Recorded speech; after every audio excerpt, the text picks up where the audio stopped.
అధ్యక్షతన ఈ steel plant union నాయకులతోటి సమావేశం ఏర్పాటు చేయడం జరిగింది. దానిలో మా గౌరవ పార్లమెంట్ సభ్యులు అలాగే శాసనసభ్యులు అందరూ కూడా పాల్గొనడం జరిగింది. ముఖ్యంగా మనందరూ తెలుసు, ఈ స్టీల్ ప్లాంట్ అనేది మరి ఎంతో మంది త్యాగాల పునాదుల మీద ఏర్పడినటువంటి ప్లాంట్. ఇదేదో మామూలుగా ఏర్పడింది కాదు. కొన్ని దశాబ్దాల పోరాటం, కొన్ని వేల మంది రైతుల త్యాగం, భూమినివ్వటం. రెండోది 32 మంది ప్రాణాలు బలిదానం చేశారు. ఈ ఆంధ్ర కాదు, ఆంధ్ర, రాయలసీమ, తెలంగాణ మొత్తం తెలుగు ప్రజలకి ఒక ఎమోషనల్గా, సెంటిమెంట్గా అటాచ్మెంట్ ఉన్నటువంటి ఫ్యాక్టరీ స్టీల్ ఫ్యాక్టరీ. రెండోది రాష్ట్రానికి కానీ దేశానికి కానీ ఈ 25-30 సంవత్సరాల్లో ఎంతో రెవెన్యూ కూడా ఇచ్చినటువంటి ఫ్యాక్టరీ. మరి అలాంటి ఫ్యాక్టరీని ఏకపక్షంగా కేంద్రం ఏదో నష్టాలు వస్తున్నాయని సాగుగా చూపించి దీన్ని ప్రైవేటీకరణ చేయాలన్నప్పుడు మరి మన రాష్ట్ర ముఖ్యమంత్రి గౌరవనీయులు శ్రీ వైఎస్ జగన్మోహన్ రెడ్డి గారు తక్షణం స్పందించి వెంటనే దేశ ప్రధానమంత్రి నరేంద్ర మోడీ గారికి లేఖ రాయడం జరిగింది. మరి దానికి స్పందన లేదు. తర్వాత మరి వారు ఇక్కడికి వచ్చినప్పుడు, విశాఖపట్నం వచ్చినప్పుడు ఎయిర్పోర్ట్లో మరి నేను, విజయసాయిరెడ్డి గారు యూనియన్ నాయకులందరినీ గౌరవ ముఖ్యమంత్రి గారితో కల్పించడం జరిగింది. వారు 20 నిమిషాలు అనుకున్నదే 1 గంటన్నర సేపు వాళ్ళందరితోటి గౌరవ ముఖ్యమంత్రి గారు మాట్లాడటం, వారి యొక్క ఆలోచనలు తెలుసుకుంటాం. మళ్ళీ ఇంకో లెటర్ రాశారు ప్రధానమంత్రి నరేంద్ర మోడీ గారికి. అయినా కూడా స్పందన లేదు. ముఖ్యంగా ఇక్కడ ప్రజలు కానీ, కార్మిక సంఘాలు కానీ అందరూ సుమారు 123 రోజుల నుంచి 153 రోజులు రిలే నిరాహారదీక్షలు చేస్తున్నారు. ఉద్యమం 123 రోజులు చేస్తుంటే వాళ్ళు ఏమాత్రం కూడా చేమకుంటున్నట్టు కూడా లేకుండా కేంద్ర ప్రభుత్వం మళ్ళీ నిన్న ఏదో ఇంకో స్టెప్ తీసుకున్నారు, దీపం వాళ్ళు.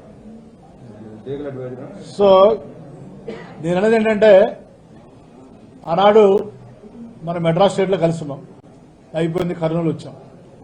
కర్నూలు నుంచి మళ్ళీ హైదరాబాద్ వెళ్ళాం, మళ్ళీ హైదరాబాద్ నుంచి మళ్ళీ వెనక్కి వచ్చాం. ఆనాడు పెద్దలు, కేంద్రంలో పెద్దలు, కాంగ్రెస్ ప్రభుత్వం కానీ, అపోజిషన్ బీజేపీ కానీ నాకు చాలా వరాలు ఇచ్చారు. ఏదో అంటారు కదా, తెలంగాణ నుంచి రాష్ట్రం అన్నట్టు ఏపీ రీఆర్గనైజేషన్ యాక్ట్ అని పెట్టి దాంట్లో ఎన్నో హామీలు ఇచ్చారు. ఆ ఇచ్చిన హామీల్లో కనీసం 10% కూడా నెరవేర్చలేదు. దాంట్లో స్పష్టంగా మనకు స్టీల్ ప్లాంట్ ఇవ్వాలని ఉంది, పోలవరం ఉంది. ఆనాడు ఢిల్లీ కంటే పెద్ద క్యాపిటల్ కట్టిస్తామని చెప్పారు ఎలక్షన్ క్యాంపెయిన్లో. ఇలా ఎన్నో హామీలు పెద్దలు, ఢిల్లీ పెద్దలు ఇచ్చారు. 2014 ఎలక్షన్ అయిపోయింది, 2019 ఎలక్షన్ అయిపోయింది, రాష్ట్రం విడిపోయి 8 సంవత్సరాలు అయింది. వాటి మళ్ళీ ఏదో పుండు మీద కాలం చల్లినట్టు ఈ ఉన్న స్టీల్ ప్లాంట్ కూడా ప్రైవేట్ వాళ్ళకి ఇచ్చేస్తామని చెప్పడం. అది విశాఖ, ఈ రోజున 13 జిల్లాల్లో అతిపెద్ద నగరం విశాఖపట్నం, మనకు ఎక్కువ ఆదాయం వచ్చే నగరం విశాఖపట్నం. అలాంటి విశాఖ మహానగరంలో నడిబొడ్డున ఉన్నటువంటి ఒక సుమారు 4 లక్షల కోట్ల రూపాయలు విలువ చేసే ప్లాంట్ని, అది భూములు కావచ్చు, మిషనరీ కావచ్చు, దాని ప్రొడక్షన్ వాల్యూ కావచ్చు, ఏదైనా కావచ్చు, అది ఒక జాతీయ సంపద. అది ప్రధానమంత్రులు వస్తుంటారు, మారుతుంటారు, కేంద్రంలో ప్రభుత్వాలు మారుతుంటే వస్తుంటాయి. కానీ జాతీయ సంపదనే ఇలా ప్రైవేట్ వ్యక్తులకు ఇచ్చుకుంటా పోతే ఆఖరికి భారతదేశంలో ఇంకేం మిగలవు. మరి వాళ్ళకేదో మెజార్టీ ఉంది కాబట్టి, మరి ఎంపీలతో అవసరం లేదు కాబట్టి, ఇక్కడ పార్టీ బలంగా లేదు కాబట్టి, మేము ఏది చేసినా మమ్మల్ని అడిగోడు ఎవరు లేరనుకుంటున్నారు కాబట్టి వాళ్ళు ఇష్టం చేస్తున్నారు. అది మంచి పద్ధతి కాదు. ముఖ్యంగా ఏ ప్రభుత్వం సరే ప్రజల ఆకాంక్షలకు అనుగుణంగా పనిచేస్తేనే కొద్ది కాలం పాటు మనగలుగుతుంది. కానీ అభిష్టానికి వ్యతిరేకంగా చేస్తే దాని పర్యవసనాలు చాలా తీవ్రంగా ఉంటాయి అని తెలియజేసుకుంటూ, ముఖ్యంగా సుదీర్ఘంగా ఈ కార్మిక సంఘాలతో చర్చలు జరిగింది. మనం ఏ యాక్షన్ ప్లాన్ ఏం చేయాలని, దానికి సంబంధించి ఇక్కడ రిలే నిరాహారదీక్షలు కానీ, ఇక్కడ ఉద్యమాలు స్థానికంగా కంటిన్యూ చేస్తూ ఈ ఉద్యమ సెగనే ఢిల్లీకి తగలాలంటే ఢిల్లీలో కూడా ఇదే రకంగా ఈ జంతర్ మంతర్ దగ్గర రేపు పార్లమెంట్ సెషన్ స్టార్ట్ అవుతున్నాయి కాబట్టి మరి పార్లమెంట్ లోపల కానీ పార్లమెంట్ బయట కానీ వైఎస్ఆర్సీపీ పార్టీ తరఫున వైఎస్ఆర్సీపీ ఎంపీలు కానీ మేము కానీ అందరం కూడా మరి దీన్ని ఢిల్లీలో కూడా చేయడం జరుగుతుంది. అలాగే మిగిలిన పక్షాలు కూడా మా విజ్ఞప్తి ఏంటంటే మనకేదైనా రాజకీయ అభిప్రాయ భేదాలు ఉంటే ఇక్కడ మన ఆంధ్రప్రదేశ్ రాష్ట్రంలో చూసుకుందాం. కానీ ఈ విషయం వచ్చేటప్పటికి నాకు తెలిసిన వరకే ఈ తెలుగువాడిగా పుట్టినటువంటి ఎవరో కూడా మొన్న కూడా తెలంగాణ రాష్ట్రం నుంచి కూడా చాలా మంది పెద్దలు దీనికి ఉద్యమానికి మద్దతు పలికారు. తెలంగాణ కాదు, ఆంధ్రప్రదేశ్ కాదు, రాయలసీమ కాదు, ప్రపంచంలో తెలుగు వారందరూ కూడా ఈ స్టీల్ ప్లాంట్ ప్రైవేటైజేషన్ అనే దాన్ని వ్యతిరేకిస్తారు. ముఖ్యంగా గౌరవ ముఖ్యమంత్రి గారు ఈ విషయంలో చాలా స్పష్టంగా ఉన్నారు. ఈ ప్రైవేటైజేషన్కి మరి పెద్దలు విజయసాయి గారికి దానికి సంబంధించిన ఆదేశాలు ఇచ్చారు. రేపు కూడా పార్లమెంటరీ పార్టీ మీటింగ్ కూడా ఉంది. దాని విధి విధానాలు ఎలా చేయాలనేది పార్లమెంట్ లోపల పార్లమెంట్ బయట కూడా రేపు మా పార్లమెంటరీ పార్టీలో కూడా వారు చర్చించి ముఖ్యమంత్రి ఆదేశాల ప్రకారం ఢిల్లీలో వారు చేయడం జరుగుతుంది. సో తప్పనిసరిగా అన్ని రాజకీయ పక్షాలకి నా విజ్ఞప్తి ఏంటంటే మన యొక్క అభిప్రాయ భేదాలని మన యొక్క స్థానిక ఈ లైక్స్ డిస్లైక్స్ మనం పక్కన పెట్టి అందరం కూడా ప్లాంట్ కోసం మరి ముందుండి పోరాడతామని, దానికి వైఎస్ఆర్సీపీ పార్టీ కానీ ప్రభుత్వం కానీ మేము ముందుంటామని తెలియజేసుకుంటూ మరి మరొకసారి ఈ కార్మిక సంఘాలు ఈ 120 రోజుల నుంచి ఏదైతే ఐక్యతతోటి జాయింట్ యాక్షన్ కమిటీగా ఫామ్ అయ్యి వాళ్ళు ఉద్యమం సాగిస్తున్నారో రాబోయే రోజుల్లో కూడా అదే ఐక్యతతోటి ముందుకెళ్లాలని దానికి మేమందరం కూడా ఎప్పుడు తోడుగా ఉంటామని తెలియజేసుకుంటూ పెద్దల విజయసాయి రెడ్డిని ఢిల్లీలో ఏం చేస్తారో చెప్తారు. అందరూ నమస్కారం.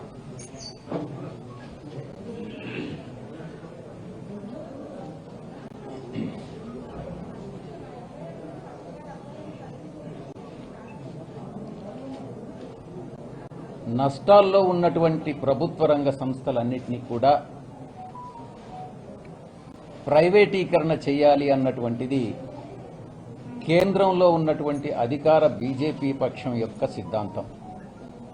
దాన్ని వైఎస్ఆర్ కాంగ్రెస్ పార్టీ ప్రభుత్వ రంగ సంస్థల్ని ప్రైవేటీకరణ చేయడం అన్నటువంటిది వ్యతిరేకిస్తూ ఉంది. ఏ సంస్థలైతే ప్రభుత్వ రంగ సంస్థలైతే నష్టాల్లో ఉన్నాయో ఆ ప్రభుత్వ రంగ సంస్థల్ని లాభాల్లోకి తీసుకొచ్చేటటువంటి చర్యలను చేపట్టాలే కానీ ప్రైవేటీకరణ అన్నటువంటిది దానికి ఆన్సర్ కాదు, జవాబు కాదు అన్నటువంటిది వైఎస్ఆర్ కాంగ్రెస్ పార్టీ మా యొక్క నాయకులు శ్రీ జగన్మోహన్ రెడ్డి గారు నమ్ముతా ఉన్నారు. విశాఖ ఉక్కు దీంట్లో భాగంగా కేంద్ర ప్రభుత్వం తీసుకున్న ప్రైవేటీకరణ చేయాలన్నటువంటి నిర్ణయం మేము వ్యతిరేకిస్తా ఉన్నాం. దాన్ని లాభాల్లోకి తీసుకురావాలి అంటే దానికి ఉన్నటువంటి లోన్ ఏదైతే ఉందో ఆ లోన్ని ఈక్విటీ కింద మార్చి రుణ భారాన్ని తగ్గించాలి, వడ్డీ భారాన్ని తగ్గించాలి. 2, దీనికి ముడి సరుకు కోసం ఏదైతే మైన్స్ అలాట్ చేయాలనో క్యాప్టివ్ మైన్స్ ని ఆ మైన్స్ ని అలాట్ చేయాలి. ఈ 2 గాని చేస్తే నష్టాల్లో ఉన్నటువంటి సంస్థ లాభాల్లోకి వస్తుంది, ప్రైవేటీకరణ చేయాల్సినటువంటి అవసరం లేదు అన్నటువంటి విషయాన్ని వైఎస్ఆర్ కాంగ్రెస్ పార్టీ చెప్తా ఉంది. క్యాప్టివ్ మైన్స్ కి సంబంధించి మనం ఎక్కడో ఛత్తీస్గఢ్ నుంచో ఎక్కడో ఇతర బీహార్ నుంచో ఎక్కడి నుంచో ఒరిస్సా నుంచో ముడి సరుకు తీసుకురావాల్సినటువంటి అవసరం కూడా లేదు. మన విశాఖపట్నం జిల్లాలోనే సాలూరు ఒరిస్సా బార్డర్లో కొటియా గ్రామాల దగ్గర సరి అయినటువంటి ముడి సరుకు ఐరన్ ఓర్ మైన్స్ కూడా ఉన్నాయి. అక్కడ గ్రామాల్లో కొన్ని ఒరిస్సాకి మనకు కొన్ని సమస్యలు ఉన్నప్పటికీ కూడా అక్కడ ముడి సరుకు అవైలబిలిటీ అన్నటువంటిది ఉంది. అతి దగ్గరలో ఉన్నటువంటి ఈ యొక్క మైన్స్ ని కానీ క్యాప్టివ్ మైన్స్ ని కానీ అలొకేట్ చేస్తే అతి తక్కువ కాస్ట్తో మనకు ముడి సరుకు లభిస్తుంది అన్నటువంటి విషయాన్ని కూడా మన కార్మిక సంఘ నాయకులందరికీ కూడా చెప్పడం జరిగింది. దీనికోసం మేము ప్రయత్నం చేస్తాం. ఉక్కు పరిరక్షణ పోరాట కమిటీ తరఫున హృదయపూర్వకంగా ధన్యవాదాలు పెద్ద విజయసాయి రెడ్డి గారికి, మంత్రి గారికి, ఎంపీ ఎంవి సత్యనారాయణ గారు, సత్యవతి గారు, మాధవ్ గారు, పెద్ద నాగిరెడ్డి గారు, అమర్ గారు, అలాగే ఇతర పెద్ద పార్టీ నాయకులందరికీ కూడా, అలాగే మాజీ ఎమ్మెల్యే చంద్రపూడి వెంకటరామయ్య గారు, సరే పరిరక్షణ కమిటీలో ఉన్నటువంటి చైర్మన్లు, కన్వీనర్లు, మెంబర్లు అందరూ కూడా అనేక విషయాలన్నీ కూడా పెద్దలతో మాట్లాడడం జరిగింది. ఈ విశాఖపట్నం స్టీల్ ప్లాంట్ అనేది తెలుగు ప్రజలకు గుండె చెప్పు. విశాఖపట్నం స్టీల్ ప్లాంట్ ఎట్టి పరిస్థితుల్లో ప్రైవేట్ మనకు కారాలని స్వయాన ముఖ్యమంత్రి జగన్మోహన్ రెడ్డి గారు లెటర్ రాయడమే కాకుండా అసెంబ్లీలో తీర్మానం చేయడం, అలాగే పెద్ద విజయసాయి గారి సూచనల మేరకు గ్రేటర్ విశాఖ మున్సిపల్ కార్పొరేషన్ కూడా ఒక తీర్మానం చేసి కేంద్ర ప్రభుత్వాన్ని పంపించడం జరిగింది. అయినా సరే మేనమేషాలు లెక్క పెడుతూ తెలుగు ప్రజల ఆత్మగౌరవంతో చెరగాటమాడే విధంగా ఈరోజు కేంద్ర ప్రభుత్వం ప్రయత్నం చేస్తుంది. ఆ భాగంలో వివిధ కార్యక్రమాలు చేపట్టాలని చెప్పేటువంటిది ఈ పరిరక్షణ పోరాటం నిర్ణయం చేయడం జరిగింది. ఆ భాగంలో 21, 22, 23 తేదీల్లో ఢిల్లీలో వెళ్తాము. ఇతర పార్టీ నాయకులందరూ కూడా బీజేపీకి సంబంధించిన పార్టీలందరినీ కూడా ప్రతిపక్ష పార్టీని కలిసి వారి సహకారం తీసుకోవాలని చెప్పేటువంటిది ఒక నిర్ణయం చేశాము. 2-3 తేదీల్లో ఆగస్టు 2-3 తేదీల్లో కూడా జంతర్ మంతర్తో ఒక ప్రదర్శన చేయాలని, ధర్నా చేయాలని నిర్ణయం చేయడం జరిగింది. ఈలోగా అనేకమైన కార్యక్రమాలు చేస్తున్నాం. అయితే మొట్టమొదటి నుంచి కూడా పెద్ద విజయసాయి రెడ్డి గారు ముఖ్యమంత్రి గారిని తీసుకొచ్చి కార్మిక సంఘాలతో మాట్లాడించి వెంటనే కేంద్ర ప్రభుత్వమే 10 రకాలుగా ఒత్తిడి చేయడం కాకుండా ఆయన కూడా పార్లమెంటరీ పార్టీ నాయకుడిగా లోక్సభలో ఉన్న వైఎస్ఆర్ కాంగ్రెస్ పార్టీ ఎంపీలు కానీ రాజ్యసభలో కూడా ఆయన ఎప్పటికప్పుడు మాట్లాడి ఇతర పార్టీ నాయకులను కూడా కలిసే విధంగా ప్రయత్నాలు చేసి మేము ఢిల్లీ వెళ్ళేటప్పుడు కూడా అందరి నాయకులతో కూడా కలిసి ఏర్పాటు కూడా గతంలో కూడా చేశారు. భవిష్యత్తులో కూడా మళ్ళా చేస్తామని చెప్పినందుకు హృదయపూర్వకంగా ఆయనకు అభినందనలు తెలియజేస్తున్నాము. ఎవరైతే కాంగ్రెస్ పార్టీ కానీ, సమాజ్వాదీ పార్టీ కానీ, బీఎస్పీ కానీ, తృణమూల్ కానివ్వండి, ఎన్సీపీ కానివ్వండి, లేదా ఎల్జేపీ కానీ, లేదా డిఎంకే కానీ ఇట్లాంటి పార్టీలందరినీ కూడా ఆ నాయకులు కూడా ఫోన్ చేసి తప్పనిసరిగా మీరు రిప్రజెంటేషన్ ఇవ్వండి. వారందరినీ కూడా జంతర్ మంతర్ జరిగే దానికి ఆహ్వానించండి. పార్లమెంట్ లో మా ఘనం ఇప్పించే విధంగా పార్లమెంట్ పోడియం దగ్గర కూడా దాన్ని స్తంభింప చేయాలని చెప్పే కార్యక్రమాలన్నీ కూడా పెద్దలు విజయసాయి రెడ్డి గారు చూడడానికి మెత్తగా ఉన్నా ఆయన కలిగితే మొత్తం సైన్యం కలుగుతుంది. ఆ విధంగా గతంలో పాదయాత్ర చేసి ముందుకు తీసుకెళ్లాం. ఇప్పుడు కూడా మళ్ళీ ఆయన ఈ రోజు రావడంతో ఎంపీలు కానీ, ఎమ్మెల్యేలు కానీ, మంత్రులు కానీ అందరూ ఆయన సారథ్యంలో ముందుకు రావడం జరిగింది. రేపు రాబోయే రోజులు ఈ కంపెనీని కాపాడుకునే శక్తి ఈ రాష్ట్ర ప్రభుత్వానికి ఉంది.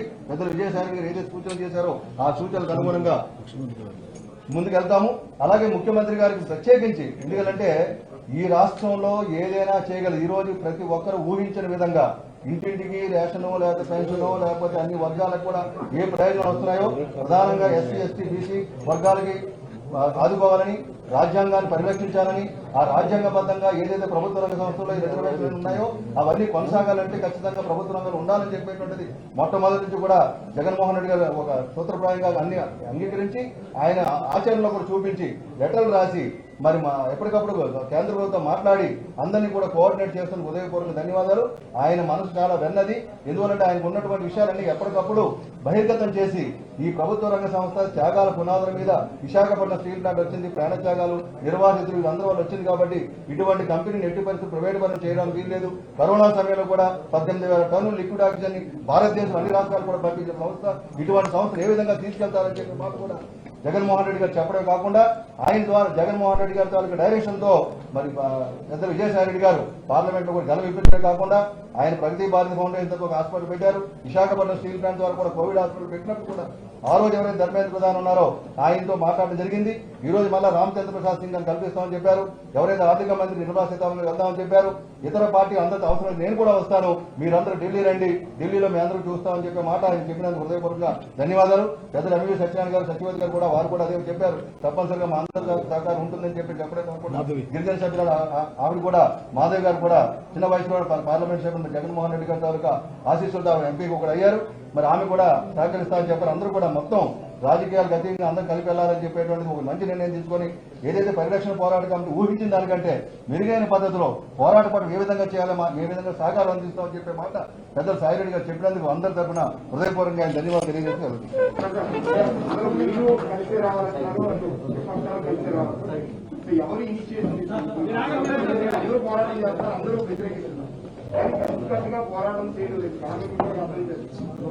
నాయుడు చిన్న సింపుల్ ఎగ్జాంపుల్. నాయుడు ఇన్నాళ్ళు జర్నలిజంలో ఎంపీలు ఎవరు ఎక్కున్నారు, అధికారం ఏం పద్ధతి ఉంది, మాతో వాళ్ళందరూ కలిసి రావాలి.